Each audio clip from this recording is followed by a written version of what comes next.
تمہارا دین کے اندر کردار کیا ہے، تمہاری فضیلت کیا ہے، حقوق کیا ہیں، تمہیں کتنا نوازا گیا ہے، اور تمہارا کردار بڑا شاندار رہا، عورتوں کا بڑا تابناک اور خوبصورت کردار رہا ہے دین کے لیے ہمیشہ۔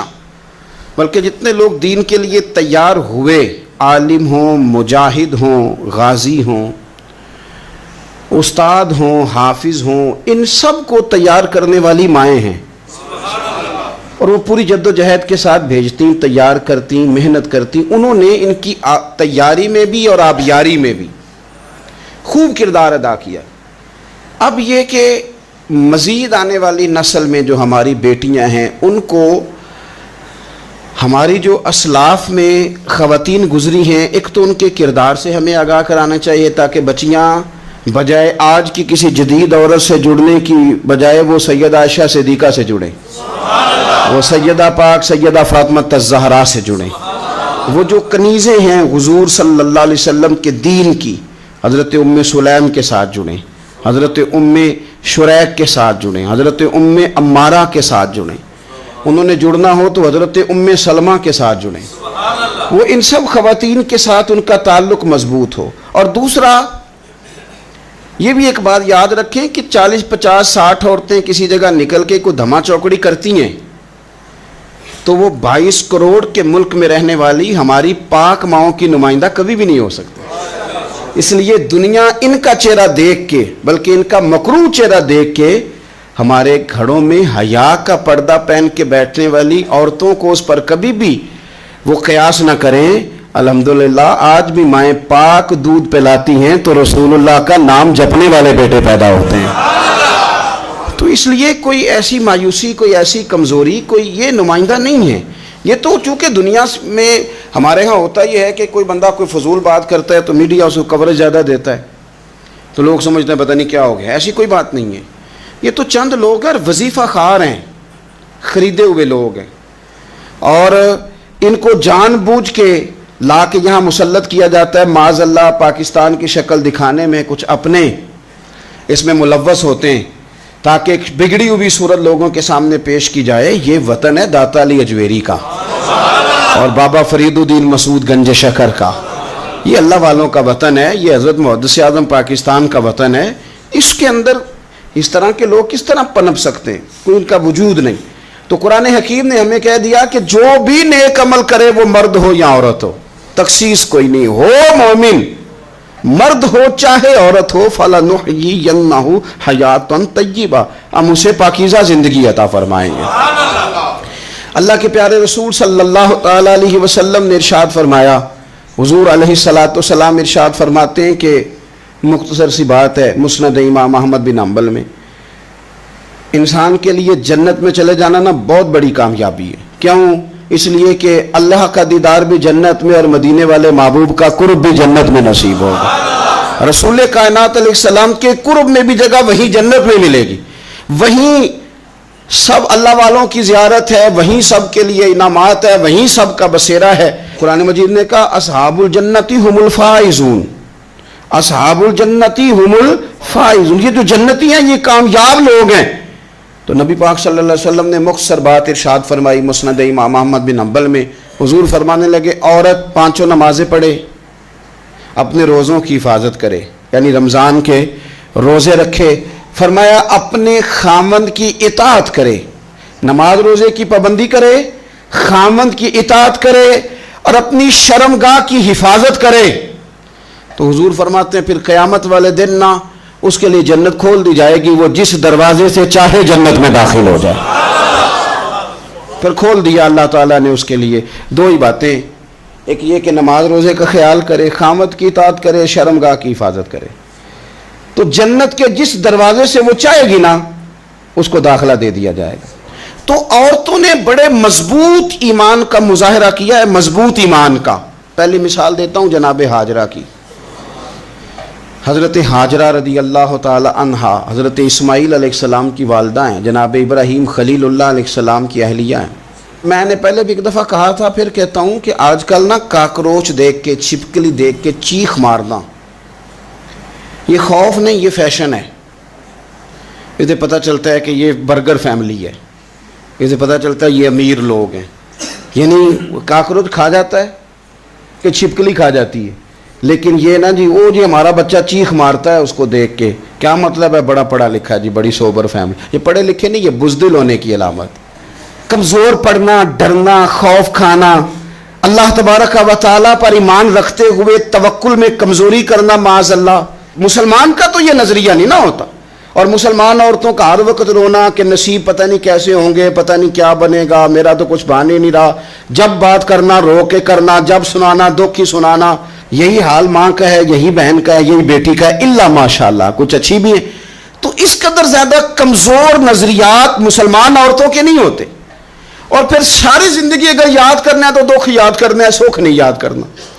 زندگی کے اندر جہاں کسی جگہ آزمائش آئی اس کا ذکر روز کرنا ہے، اور جو آسانی آئی ان کو بھول جانا ہے. حضرت ہاجرہ کو جناب ابراہیم خلیل اللہ علیہ السلام چھوٹا سا بیٹا دے کے وادی غیر ذی زرعین میں چھوڑ آئے. اتنی سی کھجوریں، ایک مشکیزہ پانی کا. اس خاتون کو وہاں کھڑا کیا، دور دور تک آبادی کوئی نہیں، جنگل کا سما ہے، پرندے تک آ کے نہیں چہکتے، کوئی چیز نہیں دنیا کی. لیکن ایمان اس کو کہتے ہیں، طاقت اس کو کہتے ہیں. کلمہ پڑھنے کے بعد کھڑا رہنا اور اپنے توکل کو مضبوط رکھنا اس کو کہتے ہیں. حضرت ابراہیم واپس لوٹ رہے تھے تو جناب ہاجرہ نے ایک سوال پوچھا، بس ایک. جناب ہاجرہ عرض کرتی ہیں اللہ کے خلیل، یہ اپنی مرضی سے چھوڑ کے جا رہے ہو کہ رب کا حکم ہے؟ میرے مالک کی میرے بارے میں یہی فیصلہ ہے، یہی رضا ہے، یا آپ اپنی مرضی سے چھوڑ کے جا رہے ہیں؟ تو جناب خلیل علیہ السلام فرمانے لگے ہاجرہ نہیں، یہ رب کا فیصلہ ہے، یہ اللہ کی رضا ہے. تو آپ کو بخاری میں یہ لفظ ملیں گے. جناب ہاجرہ کہنے لگی پھر آپ فکر نہ کریں، اگر رب کا یہ حکم ہے تو پھر میرا رب ہمیں کبھی بھی ضائع نہیں کرے گا. یہ مضبوطی ایمان کی، یہ مضبوطی، رب پھر ہمیں کبھی ضائع. او میرے ملت کی بیٹیوں اور بہنوں، ساری امیدیں خامن سے کیوں لگاتی ہو؟ ساری امیدیں بیٹے اور بھائی سے کیوں لگاتی ہو؟ ساری امیدیں دنیا سے کیوں لگاتی ہو؟ اس طرح کرو، اپنی ساری امیدیں اپنے رب کے ساتھ وابستہ کرو. رب کی رضا پہ، رب کے فیصلوں پہ راضی رہنا سیکھو. اگر تم یہاں ٹھہر گئی نا تو تمہارے پھر آنسو بہیں گے ضرور پر اللہ کی بارگاہ میں، پھر تمہاری دعائیں کے لیے ہاتھ اٹھیں گے ضرور پر اس کا کرم طلب کریں، پھر کمزور باتیں نہیں کرو گے. جس طرح ایمان عورتوں کا مضبوط تھا، اسی طرح ہماری جو اسلاف میں خواتین گزری ہیں، صحابیات، ان کا نا تبلیغ کا جذبہ بھی بڑا مضبوط تھا، بڑا مضبوط تبلیغ کا جذبہ. حضرت ام شریک رضی اللہ تعالی عنہ قبیلہ بنو عامر سے تعلق رکھتی تھی، پر مکے میں آئی ہوئی تھی. گھر گھر جا کے رسول اللہ کا دین بتاتی. ان دنوں میں نہیں جن دنوں میں پھول پھینکے جاتے ہیں تبلیغ کرنے والوں پر، جن دنوں میں نعرے لگتے ہیں ان دنوں میں نہیں، ان دنوں میں جب چھپ چھپ کے لوگ دین کی بات کرتے تھے.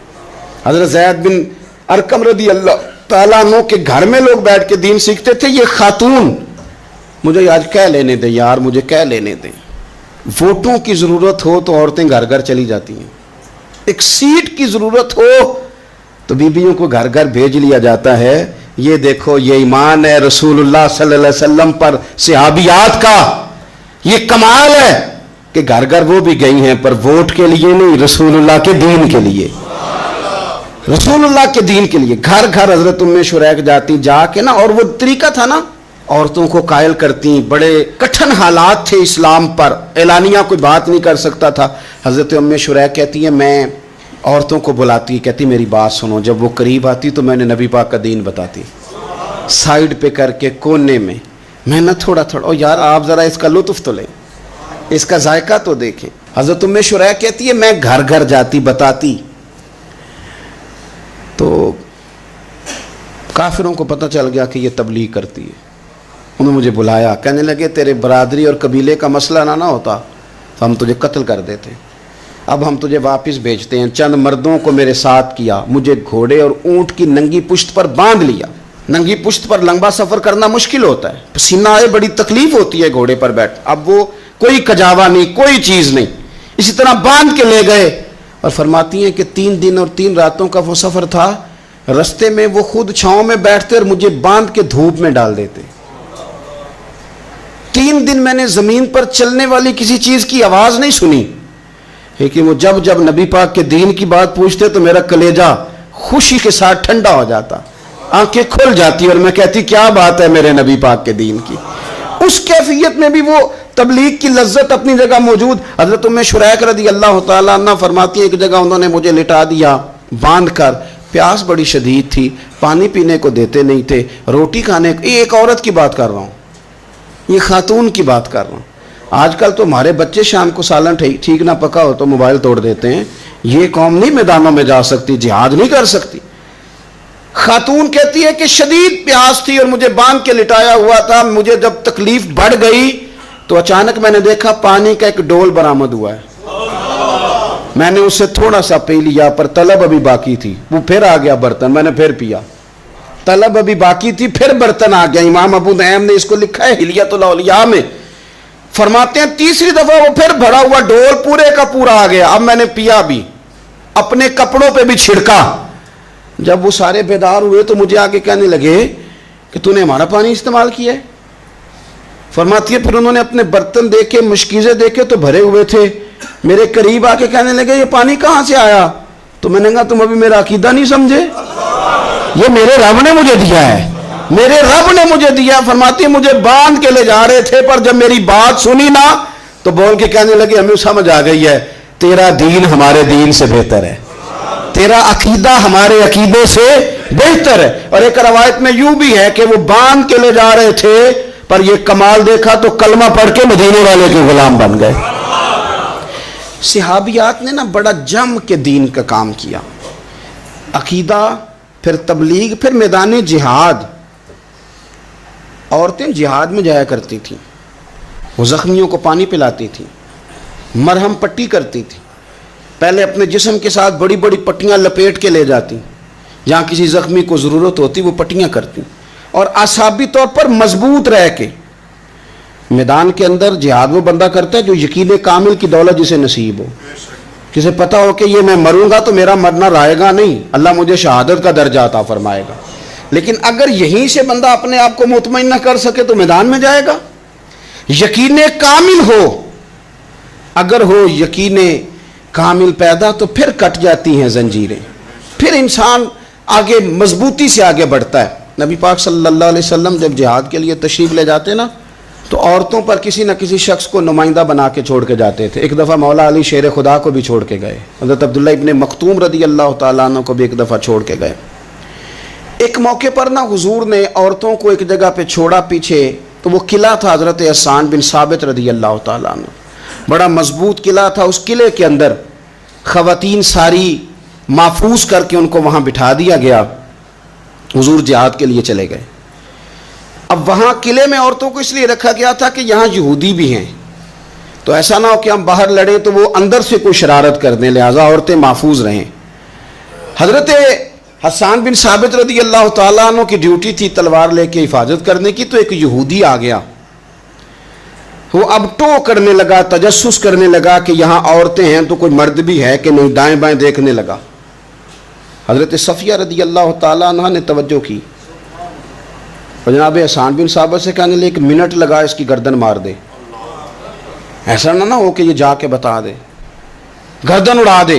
حضرت حسان بن ثابت ذرا تھوڑی کوشش کرنے لگے, ارادہ کرنے لگے, آگے بڑھنے لگے, تو ابھی وہ تیاری میں ہی تھے تو حضرت صفیہ رضی اللہ تعالیٰ عنہ خود نکلی پیچھے سے ہو کے, ذرا سا ایک ستون کے پیچھے چھپی, ہاتھ میں بڑا سا ڈنڈا پکڑا. وہ آپ کے قریب سے گزرنے لگا. تو یہ خاتون کی بات کر رہا ہوں, خاتون کی. کسی مرد کی ضرورت ہے عورت کو تنگ کر جائے؟ شرط یہ ہے کہ عورت کے اندر بھی تو غیرت ایمانی ہو نا, اس کے اندر بھی تو وہ قوت ہو نا.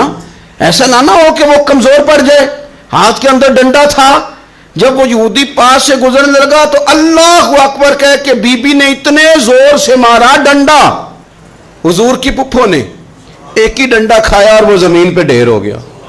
حضرت صفیہ نکلی اور جناب حسان بن ثابت سے کہنے لگی مجھے آتی ہے شرم, کیونکہ جب کسی کو مار دیا جائے تو اس کا مال مال غنیمت ہے نا کافر کا, اب اس کی زرہ اتارنی ہے, اس کی تلوار لینی ہے. فرمایا مجھے شرم آتی ہے, وہ مرد ہے, اس طرح کرو مار میں نے دیا, سامان تم اتار کے لے آؤ. یہ قوت تھی مسلمان عورتوں کے اندر, یہ شوق تھا, یہ جذبہ تھا. ہمارے ہاں نا وہ روز روز کی کمزوریاں, عورتوں کا روز آنسو بہانا اور جہاں بھی سنانا دھوکھی سنانا, اس نے انہیں کمزور کر دیا. آپ کے ذہن پہ چیزیں سوار ہو جاتی ہیں نا. تو یہ جو مرد زیادہ رہتے ہیں نا عورتوں کے ساتھ، زیادہ وقت گزارتے ہیں، زیادہ داستانیں سنتے ہیں، ان میں وہ ساری چیزیں پیدا ہو جاتی ہیں.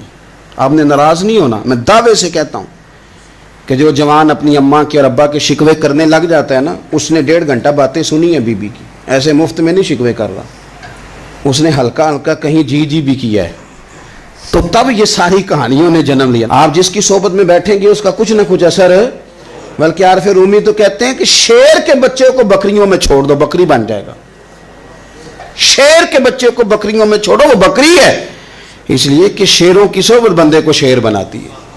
تو جب بیٹھنا ہی نہیں ہے، باتیں ہی سارا دن یہ والی سننی ہے، ہر وقت رہنا ہی اسی داستان میں، پھر کمزور باتیں، پھر اپنے ماضی کے دکھ، پھر پتہ نہیں کیا. آپ نے ناراض نہیں ہونا، میں بعض جوانوں کی باتیں سن کے میرا دل کرتا ہے کہ اسے کہوں یار تو کیا بات کر رہا ہے، اپنا قد دیکھ، تو اپنی عمر دیکھ، رب نے تجھے مرد بنایا ہے، تو کمال آدمی ہے، تو کھڑا ہو. اگر اس طرح امت مسلمہ کے نوجوان رہیں گے تو میدانوں میں کس سے نکلنا ہے؟ بات بات پہ رو جانا، بات بات پہ سہم جانا. حالات کے سہمے ہوئے لوگوں کو بتا دو حالات بدل جاتے ہیں، ایک جیسے نہیں رہتے. آپ کی طبیعت میں دلیری اور وقار ہونا چاہیے. حضرت اسماء بنت ابی بکر صدیق، حضرت صدیق اکبر رضی اللہ تعالی عنہ کی وہ صاحبزادیاں جو حضرت عائشہ کی بڑی ہمشیرہ ہیں. رات کو غار ثور میں مرد جاتے ڈرتے ہیں، آج بھی ڈرتے ہیں. اور جناب اسماء نبی پاک کی روٹی لے کے جایا کرتی تھی. پھر اللہ نے ان کو بیٹا دیا، حضرت عبداللہ بن زبیر، یہ حضور کی پھپھی کے نواسے ہیں. حضرت زبیر بن عوام عشرہ مبشرہ صحابی ہیں، ان کے بیٹے ہیں. اور یہ وہ خوش بخت جوان ہے جس کو گٹی نبی پاک نے اپنے لعاب دہن سے عطا فرمائی.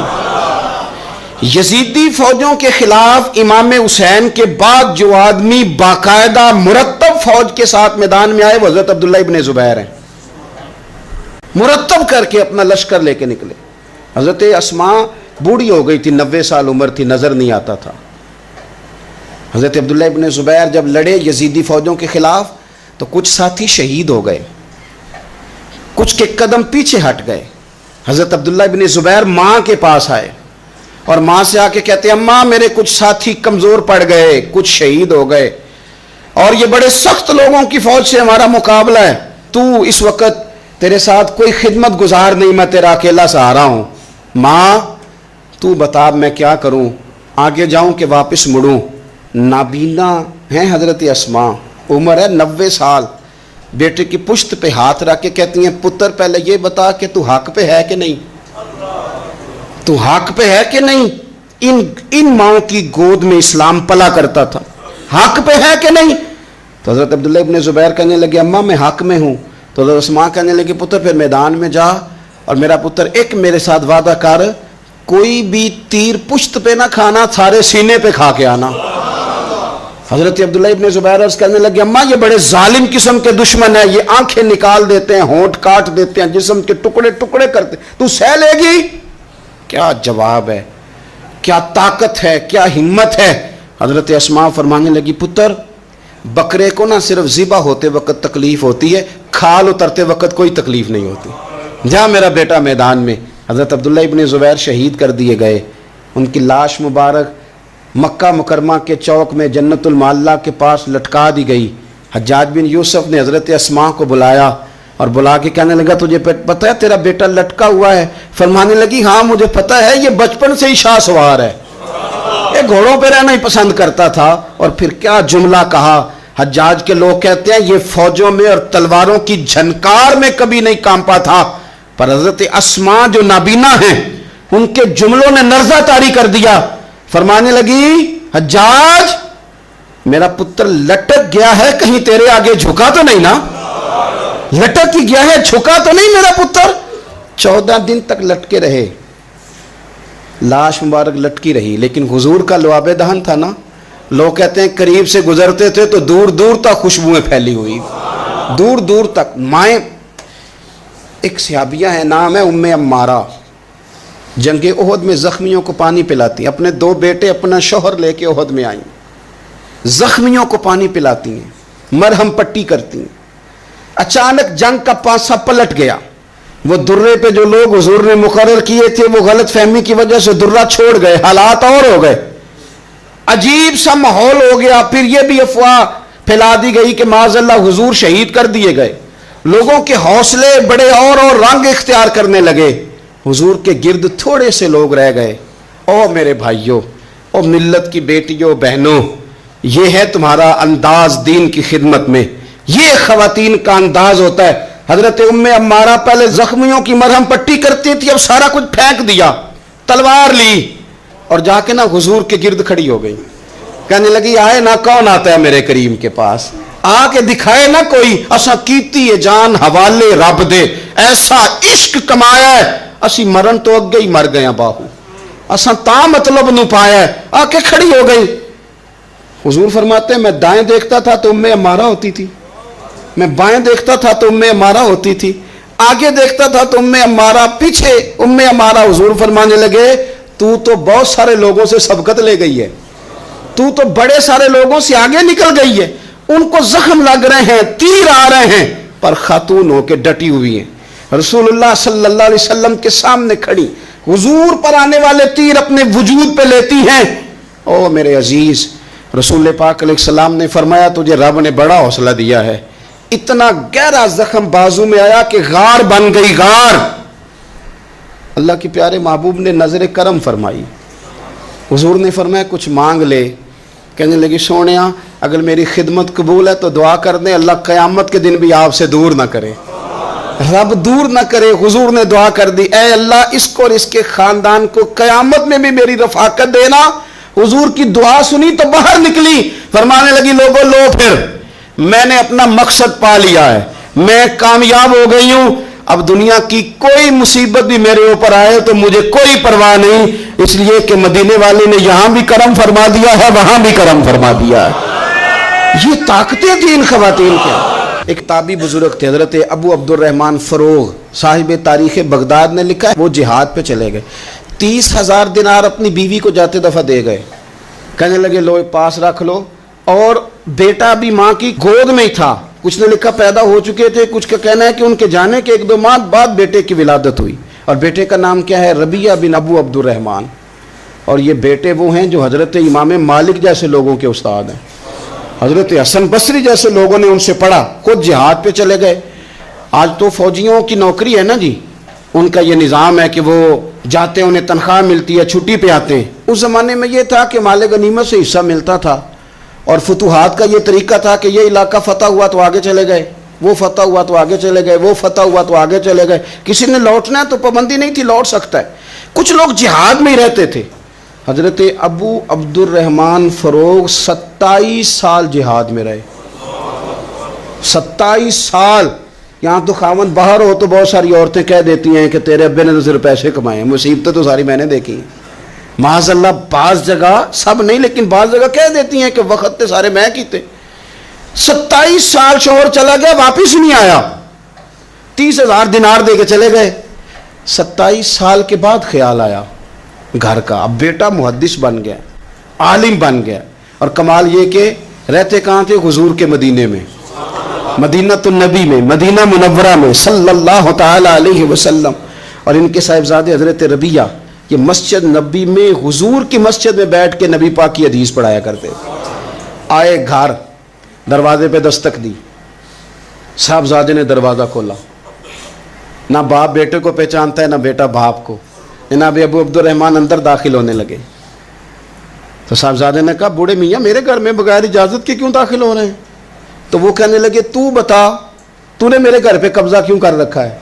اب جب بات زیادہ بڑھ گئی تو دونوں جانب سے لوگ جمع ہو گئے، شور اٹھا تو اندر سے والدہ نے سنا، پردہ سرکا کے دیکھا کہ میرے شوہر آ گئے 27 سال کے بعد، 27 سال کے بعد۔ تو آپ اپنے صاحبزادے سے کہنے لگی بیٹا ان کو اندر آنے جو تمہارے والد ہیں۔ بڑا روئے باپ بیٹا، بڑا روئے۔ ماں اور بیٹے کی محبت کا بھی اندازہ نہیں، پر قرآن پاک پڑھے نا تو 2 مثالیں باپ اور بیٹے کے پیار کی بھی ملتی ہیں۔ ایک حضرت یعقوب علیہ السلام کا جناب یوسف سے پیار، اور ایک حضرت ابراہیم کا حضرت اسماعیل سے پیار، اور جناب اسماعیل کی جناب ابراہیم کی فرما برداری کی مثال، اس کا بھی جواب کوئی نہیں۔ باپ اتنا رو رہے ہیں اور بیٹے کی یاد میں، اس کا بھی اندازہ کوئی نہیں کر سکتا۔ باپ بیٹا مل کے بڑا روئے۔ عصر کی نماز کا وقت ہو گیا، حضرت ربیعہ جو محدث ہیں وہ وضو کر کے مسجد شریف چلے گئے. یہ ابھی چونکہ سفر سے آئے تھے، انہوں نے کھانا وانا کھایا، تھوڑی دیر بیت گئی تو یہ نہیں پوچھا پیچھے حال کیا رہا. پوچھتے ہیں اپنی بیوی سے میرے 30,000 دینار کہاں ہیں؟ تو اہلیہ کہنے لگی مسجد جائیں نا، حضور کی مسجد میں عصر پڑھ کے آئیں، پھر میں بتاتی ہوں پیسے کہاں ہیں. حضرت ربیعہ نے امامہ باندھا، جبہ پہنا، حضور کی مسجد میں بیٹھے اور حدیث پاک کا درس دے رہے ہیں. سامنے حضرت حسن بصری جیسے، امام مالک جیسے لوگ بیٹھے ہیں. حضرت ابو عبد الرحمن فروغ جو ان کے والد تھے، عصر کی نماز پڑھ کے نا تو پوچھتے ہیں ایک شخص سے، یہ کون ہے نوجوان کالی داڑھی والا، عمر زیادہ نہیں پر کس طرح شوق سے حضور کا دین بیان کر رہا ہے، کون ہے؟ تو بتانے والے نے کہا کہ حضور ایک نا ابو عبد الرحمن نام کے بزرگ ہیں، وہ 27 سال سے جہاد میں گئے ہوئے، یہ ان کا بیٹا ہے. یہ سنا کہ میرا پتر اتنا بڑا عالم، چھم چھم آنسو بہے، داڑھی بھر گئی آنسو، حضور کی مسجد میں تشکر کے آنسو، خوب روئے.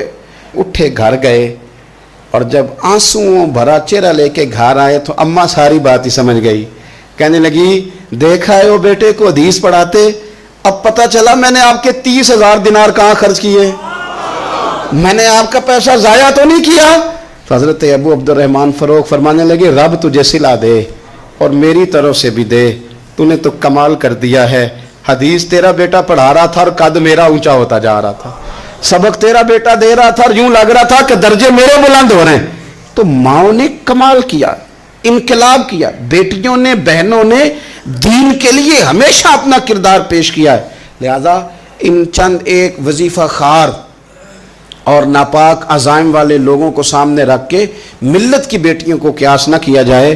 آخر دعوانا الحمدللہ رب العالمین.